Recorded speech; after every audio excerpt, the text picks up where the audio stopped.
Hi hello every one, എല്ലാവർക്കും മാഷൻ ടീച്ചറിൻ്റെ മറ്റൊരു പുതിയ വീഡിയോയിലോട്ട് ഒരിക്കൽ കൂടി സ്വാഗതം. ഇതാ ടീച്ചർ ഇന്ന് എത്തിയിട്ടുള്ളത് 2ാം ക്ലാസ്സിലെ കൂട്ടുകാരുടെ ഉത്കൃതനം അഥവാ ഇൻറ്റഗ്രേഷൻ ഡേ 2ൻ്റെ ക്വസ്റ്റ്യൻ പേപ്പറും അവയ്ക്കുള്ള ഉത്തരങ്ങളുമായിട്ടാണ്. അപ്പോൾ ഡേ 1ലെ ക്വസ്റ്റ്യൻ പേപ്പർ നമ്മൾ മുന്നേ ചെയ്തിട്ടുണ്ടായിരുന്നു. കാണാത്ത മക്കളുണ്ടെങ്കിൽ തീർച്ചയായിട്ടും നമ്മുടെ ചാനലിൽ കയറിയിട്ട് വീഡിയോ കാണാം കേട്ടോ. അപ്പോൾ ഇന്ന് ടീച്ചർ ഇംഗ്ലീഷ് മീഡിയം അതുപോലെ തന്നെ മലയാളം മീഡിയം ക്വസ്റ്റ്യൻസ് ഇതിൽ പറയുന്നുണ്ട്. അപ്പോൾ എല്ലാ കൂട്ടുകാരും എന്ത് ചെയ്യുക, നല്ല രീതിയിൽ തന്നെ എക്സാമിന് വേണ്ടി തയ്യാറെടുക്കുക കേട്ടോ. ഓക്കെ മക്കളെ, അപ്പോൾ നമുക്ക് ആദ്യത്തെ ചോദ്യത്തിലോട്ട് പോകാം. അതിലോട്ട് പോകുന്നതിന് മുന്നേയായിട്ട് ഒരു സന്തോഷവാർത്ത കൂടി ടീച്ചർക്ക് പറയാനായിട്ടുണ്ട്. ഇനി നമുക്ക് കുറച്ച് കൂട്ടുകാർ കൂടിയായ നമ്മുടെ ഫാമിലി 50K മെമ്പേഴ്സ് ആവട്ടെ. അപ്പോൾ എല്ലാവരും എന്ത് ചെയ്യാം, നമ്മുടെ ചാനൽ സബ്സ്ക്രൈബ് ചെയ്ത് സപ്പോർട്ട് ചെയ്യാൻ മറക്കല്ലേ. ഓക്കെ മക്കളെ, അപ്പം നിങ്ങൾക്കുള്ള ആദ്യത്തെ പ്രവർത്തനം വരികൾ കൂട്ടിച്ചേർത്ത് പാടാനാണ്. അപ്പോൾ മക്കൾ നോക്കിക്കേ, അവിടെ നമുക്കൊരു 4 വരി പാട്ട് തന്നിട്ടുണ്ടല്ലേ, അതോടനുബന്ധിച്ചുള്ള ഒരു ചിത്രവും തന്നിട്ടുണ്ട്. അപ്പം മക്കളടുത്ത് പറഞ്ഞിട്ടുള്ളത് അതിലേക്ക് വരികൾ കൂട്ടിച്ചേർത്തിട്ട് മക്കളടുത്ത് പാടി നോക്കാനാണ്. അപ്പം മക്കൾ നോക്കിക്കേ, നിങ്ങൾക്ക് അവിടെ താഴെ കുറച്ച് സൂചനകളൊക്കെ തന്നിട്ടുണ്ട് അല്ലേ. എന്തൊക്കെയാണ്? തെങ്ങിൻ തോപ്പുകൾ, ഒഴുകുന്ന പുഴ, പൂക്കൾ, പൂമ്പാറ്റ, പക്ഷികൾ അല്ലേ. അപ്പോൾ ആ ഒരു സൂചനകളൊക്കെ വെച്ചുകൊണ്ട് വേണം മക്കൾ വരികൾ ചേർക്കാനായിട്ട്. ആദ്യം നോക്കിക്കേ, നമുക്ക് അവിടെ തന്നിട്ടുള്ള വരികളൊന്ന് പാടി നോക്കാം അല്ലേ. നീലമലയുള്ള നാട്, കാട്ടുചോലയൊഴുകുന്ന നാട്, പച്ച വിരിച്ചൊരു നാട്, നല്ല നെൽക്കതിരുകളുള്ളൊരു നാട്. അപ്പോൾ ഇതേ രീതിയിൽ ആ നാട്ടിലെ മറ്റ് വിശേഷങ്ങളൊക്കെ ചേർത്തുകൊണ്ട് വേണം മക്കൾ വരികൾ കൂട്ടിച്ചേർക്കാനായിട്ട്. അപ്പം നമുക്ക് തന്നിട്ടുള്ള സൂചനകളൊക്കെ വെച്ചുകൊണ്ട് വരികൾ ചേർത്ത് നോക്കാം. നോക്കിക്കേ, തെങ്ങിൻ തോപ്പുകളുള്ളൊരു നാട്, ഒഴുകുന്ന പുഴയുള്ളൊരു നാട്, പൂക്കൾ തോറും പൂമ്പാറ്റകൾ പാറി നടക്കും നാട്. അപ്പം മക്കൾക്ക് ഇതേ രീതിയിൽ അതിലോട്ട് വരികൾ ചേർത്ത് എഴുതാവുന്നതാണ്. ഓക്കെ മക്കളെ, ഇനി നിങ്ങളുടെ മറ്റൊരു പ്രവർത്തനം നോക്കാം. പൊതു ഇടങ്ങൾ, സ്ഥാപനങ്ങൾ. ചിത്രത്തിലെ പൊതു ഇടങ്ങൾ, സ്ഥാപനങ്ങൾ എന്നിവ തിരിച്ചറിഞ്ഞ് പേരെഴുതൂ. അപ്പം മക്കൾക്ക് അവിടെ ഒരുപാട് ചിത്രങ്ങൾ തന്നിട്ടുണ്ട് അല്ലേ. പൊതു ഇടങ്ങളും പൊതു സ്ഥാപനങ്ങളൊക്കെ ആയിട്ട് കുറച്ച് ചിത്രങ്ങൾ നൽകിയിട്ടുണ്ട്. അപ്പോൾ അത് ഏതാണ് സ്ഥലം എന്ന് തിരിച്ചറിഞ്ഞിട്ട് ആ തന്നിട്ടുള്ള കോളത്തിൽ അതിന് നേരെയായിട്ട് അവയുടെ ഓരോന്നിൻ്റെ പേരെഴുതണം. മക്കൾ നോക്കിക്കേ, ആദ്യം തന്നിട്ടുള്ളത് ഏതാണ്?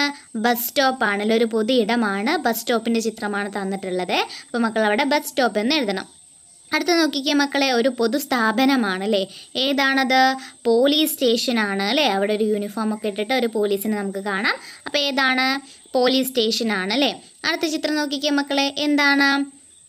ചിത്രത്തിൽ മക്കൾക്ക് ഒരുപാട് ആളുകൾ ഇരുന്നിട്ട് പുസ്തകങ്ങളും പേപ്പറൊക്കെ വായിക്കുന്നതായിട്ട് കാണുന്നുണ്ട് അല്ലേ. അപ്പോൾ ഏതാണ് സ്ഥലം? വായനശാലയാണ് അല്ലേ. അടുത്ത നോക്കിക്കേ മക്കളെ, ഒരു പൊതു ഇടത്തിൻ്റെ ചിത്രമാണ് തന്നിട്ടുള്ളത്. എന്താണ്? പൊതുകുളമാണ് തന്നിട്ടുള്ളത് അല്ലേ. പൊതുകുളത്തിൻ്റെ ചിത്രമാണ് തന്നിട്ടുള്ളത്. ഓക്കെ മക്കളെ, ഇനി അതിൽ തന്നെ മറ്റൊരു ചോദ്യം കൂടിയുണ്ട്. നിങ്ങൾക്കറിയാവുന്ന മറ്റൊരു പൊതു സ്ഥാപനത്തിൻ്റെ പേര് എഴുതൂ. എന്താണ്? നമ്മൾ ഓരോരുത്തരും പഠിക്കുന്ന സ്കൂൾ തന്നെ അല്ലേ. അപ്പോൾ സ്കൂളിൽ നിന്ന് മക്കൾക്ക് എഴുതാം. പിന്നെയോ പോസ്റ്റ് ഓഫീസും ഒരു പൊതുസ്ഥാപനമാണ് അല്ലേ. അപ്പം മക്കൾക്ക് അറിയാവുന്ന മറ്റേതെങ്കിലും ഒരു പൊതുസ്ഥാപനത്തിൻ്റെ പേര് കൂടി നിങ്ങൾ അവിടെ എഴുതി ചേർക്കണം കേട്ടോ. ഓക്കെ മക്കളെ, അപ്പോൾ വളരെ ഈസി ആയിട്ടുള്ളൊരു പ്രവർത്തനമായിരുന്നു അല്ലേ. മക്കൾക്ക് ഇഷ്ടമായിട്ടുണ്ടോ? ഇഷ്ടമായിട്ടുണ്ടെങ്കിൽ എന്ത് ചെയ്യുക, എല്ലാവരും പെട്ടെന്നൊരു ഹാർട്ട് നമ്മുടെ കമൻറ്റ് ബോക്സിൽ ഇടാനായിട്ട് മറക്കരുതേ. ഓക്കെ മക്കളെ, അടുത്ത പ്രവർത്തനം നോക്കാം. വായിക്കാം, എഴുതാം. ബലൂൺ യാത്ര. അപ്പു ഉത്സവപ്പറമ്പിലെത്തി. ചന്തയിൽ പല നിറത്തിലുള്ള ബലൂണുകൾ. അതിലൊരു വലിയ ബലൂൺ, ചുവന്ന ബലൂൺ. അപ്പു ബലൂൺ വാങ്ങി. ബലൂണുമായി അവൻ വയലിലൂടെ ഓടി. കാറ്റ് വന്നു, വലിയ കാറ്റ്. ബലൂൺ അപ്പുവിനെയും കൊണ്ട് ഉയർന്നു പൊങ്ങി. അയ്യോ, പരുന്ത് വരുന്നേ! അപ്പു പേടിച്ചു നിലവിളിച്ചു. പരുന്ത് ബലൂണിനടുത്തെത്തി. എനിക്കും ബലൂണിൽ ഇരുന്ന് പറക്കണം, പരുന്ത് പറഞ്ഞു. ഇത് കേട്ടപ്പോൾ അപ്പുവിന് സന്തോഷമായി. അവർ ഒരുമിച്ച് യാത്ര തുടങ്ങി. കഥ വായിച്ച് ചോദ്യങ്ങൾക്ക് ഉത്തരം എഴുതൂ. അപ്പം നമ്മുടെ അപ്പുവിൻ്റെ കഥ നിങ്ങൾക്ക് ഇഷ്ടപ്പെട്ടില്ലേ? അപ്പം ആ ഒരു കഥയുമായിട്ട് ബന്ധപ്പെടുത്തിയിട്ട് കുറച്ച് ക്വസ്റ്റ്യൻസ് കൂടി മക്കൾക്ക് തന്നിട്ടുണ്ട് കേട്ടോ. ഉത്തരങ്ങളൊക്കെ നമുക്ക് എവിടെ നിന്ന് കിട്ടും? തന്നിട്ടുള്ള ആ ഒരു കഥയിൽ നിന്ന് കിട്ടും കേട്ടോ. ഇനി മക്കൾക്ക് എന്തെങ്കിലും സംശയം ഉണ്ടെങ്കിൽ എന്ത് ചെയ്യുക, വീഡിയോ ഒന്ന് പോസ്റ്റ് ചെയ്ത് വെച്ചിട്ട് ഒരിക്കൽ കൂടി ആ ഒരു കഥാഭാഗം വായിച്ചു നോക്കുക കേട്ടോ. ഓക്കെ മക്കളെ, നമുക്ക് ആദ്യത്തെ ചോദ്യം നോക്കാം. അപ്പു എവിടെ നിന്നാണ് ബലൂൺ വാങ്ങിയത്? എവിടെ നിന്നാണ് മക്കളെ ബലൂൺ മേടിച്ചിട്ടുള്ളത്? ചന്തയിൽ നിന്നാണ് മേടിച്ചിട്ടുള്ളത് അല്ലേ. അടുത്ത ചോദ്യം നോക്കിക്കേ, അപ്പു വാങ്ങിയ ബലൂണിൻ്റെ നിറം എന്താണ്? എന്താണ് മക്കളെ? ചുവപ്പ് നിറമാണ് അല്ലേ. അപ്പം മക്കൾ അവിടെ ചുവപ്പ് എന്ന് വേണം എഴുതാനായിട്ട്. അടുത്ത ചോദ്യം നോക്കിക്കേ, ബലൂൺ വാങ്ങിയ ശേഷം അപ്പു എന്താണ് ചെയ്തത്? എന്താണ് മക്കളെ ചെയ്തത്? അവൻ വയലിലൂടെ ഓടുകയാണ് ചെയ്തത് അല്ലേ. അടുത്ത ചോദ്യം നോക്കിക്കേ, കാറ്റ് വന്നപ്പോൾ എന്താണ് സംഭവിച്ചത്? എന്താണ് സംഭവിച്ചത്? ബലൂൺ അപ്പുവിനെയും കൊണ്ട് ഉയർന്നു പൊങ്ങി അല്ലേ. അടുത്ത ചോദ്യം നോക്കിക്കേ മക്കളെ, പരുന്ത് എന്താണ് പറഞ്ഞത്? എന്താണ് പരുന്ത് വന്ന് അപ്പുവിൻ്റെ അടുത്ത് പറഞ്ഞത്? എനിക്കും ബലൂണിലിരുന്ന് പറക്കണമെന്നാണ് പരുന്ത് പറഞ്ഞത് അല്ലേ?